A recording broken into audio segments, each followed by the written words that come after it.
Le deuxième enfant, c'est qui? C'est l'impie, le rachat. D'accord? Qu'est-ce qu'il dit, rachat? Ouais, que signifie pour vous ce rite? D'accord? Pour vous et non pour lui. Vous voyez que lui, il sort du klal. D'accord? Il s'exclut lui-même du klal. Lui-même de la communauté. Il renie Hachem. À ton tour, fais-lui grincer les dents et dis-lui, c'est pour cette raison qu'Hachem a agi en ma faveur quand je suis sorti d'Égypte, en ma faveur, et non en la sienne. Car s'il avait été là-bas, il n'aurait pas été libéré. Alors tous les commentateurs, les Sfaradim, Ashkenazim, Itaïm, tout ce que vous voulez, tout le monde pose la même question. C'est quoi la question, la fameuse question qu'on pose ici? C'est que dans la réponse, on voit qu'on comment on dit, mince? Non, on ne s'adresse pas au rachat lui-même. Lui, le rachat, dit, mais qu'est-ce que vous faites là, tous ces rites là? Qu'est-ce qu'on lui répond? Écoutez la réponse en français. C'est pour cette raison qu'Hachem a agi en ma faveur quand je suis sorti d'Égypte, en ma faveur et non en la... Pourquoi pas marquer en la tienne? La ronolo. Mais non en la sienne. Vous comprenez la question ou pas? Et qu'est-ce qu'on lui répond? Donc, car s'il avait été là-bas, on ne dit pas tu avais été là-bas. En hébreu, vous voulez savoir comment c'est? Vilwa yasham, loya nigal. Bavour zeasa Hachem li betzeti mitzrayim. Voilà, dans les mots. Ve'afata aket shena ve'emorlo. Et dis-lui, Bavour zeasa Hachem li betzeti mitzrayim. Li velolo, à moi et pas à lui. Ve'loa yasham, mais s'il avait été là-bas, loya nigal. Pourquoi on ne s'adresse pas directement à lui? Bavour zeasa Hachem li velo lecha. Comme ça aurait dû être écrit. À moi et pas à toi. Alors, tout simplement, et c'est ce qui va définir un rachat, c'est que le rachat réellement n'attend pas de réponse.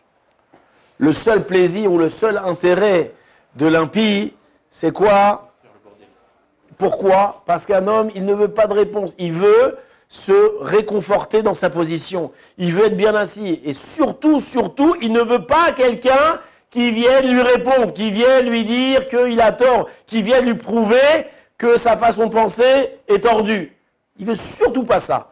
Comme le Rav Frankfurter, une fois dans un cours, il dit que tous les gens comme eux, comme celui-là, là, ils sont bien contents, ils ont tous leur synagogue un petit peu sale, ou leur religieux un peu pouilleux. D'accord? Ils en ont besoin. Au moins, pourquoi on va pas à la synagogue? Parce que j'y étais la dernière fois, c'était sale. Donc ils sont très contents d'avoir leur petite synagogue sale, et leur brin pouilleux, ou enfin leur religieux pouilleux, pourquoi? Parce que pourquoi je suis pas religieux? T'as vu un tel, comment est-ce qu'il est? Hein? C'est ça la religion?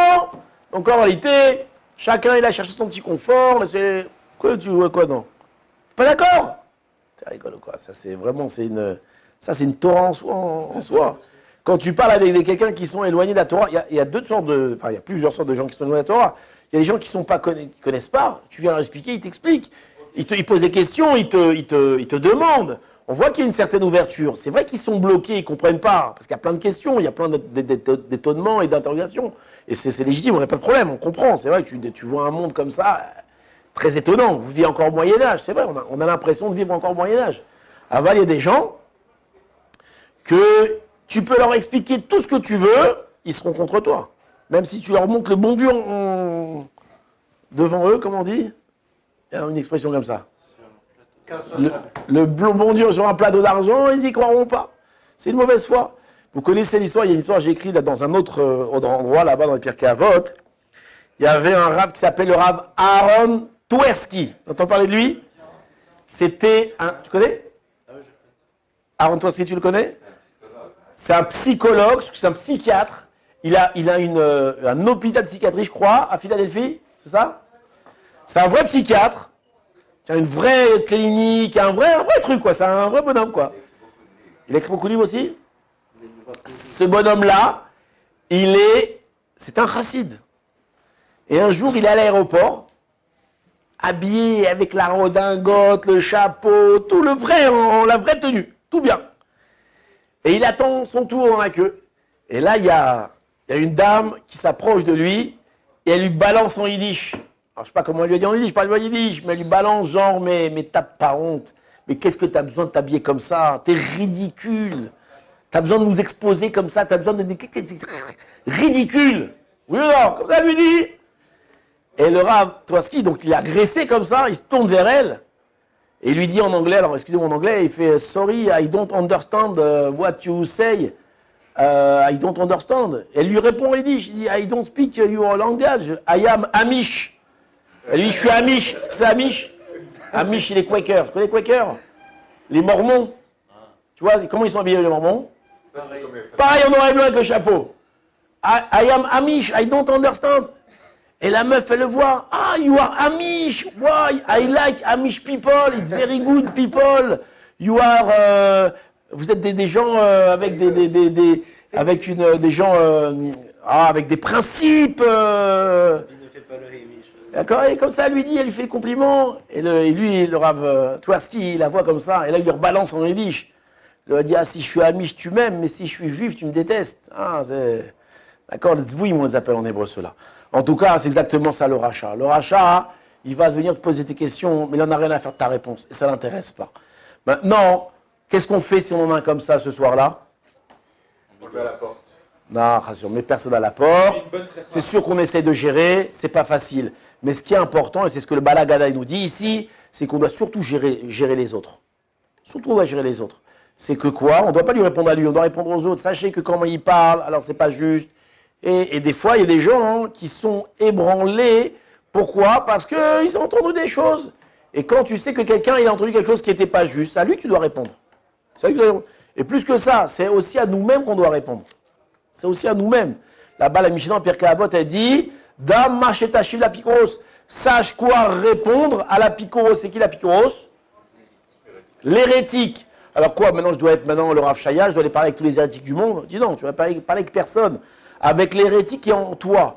Très souvent, il nous arrive des choses dans la vie, on a des questions, on ne comprend pas. Un homme, il doit étudier pour avoir les réponses à ces questions hérétiques qu'il a. Pourquoi? Ça risque de l'ébranler. Et c'est ce qui se passe ici. Le rachat, il vient. Et on en a eu, hein, vous en avez, je sais pas, dans votre famille, on en a eu aussi comme ça. Ouais. Qui viennent et qui te balancent des trucs, et qui se moquent, et qui rigolent. Et le problème, c'est que toi, tu es le religieux, tu tiens bien ce qu'il dit. Mais les autres autour de toi. Et quand il y a des petits gosses qui entendent ça, terrible. Et des fois, la famille, on n'arrive pas à l'éviter. On a des invités chez nous, on n'arrive pas à l'éviter. Donc c'est ce qui nous dit le Balagada. C'est au moins de protéger les autres. Et de répondre, pas à lui, mais de répondre aux autres. Lui, il ne veut pas de réponse. Lui, il n'en a rien à faire de tout ce que tu vas lui dire. D'accord. Ici, le Rav Shalom Vadrom, il pose une question que nous poserons dans une autre vidéo.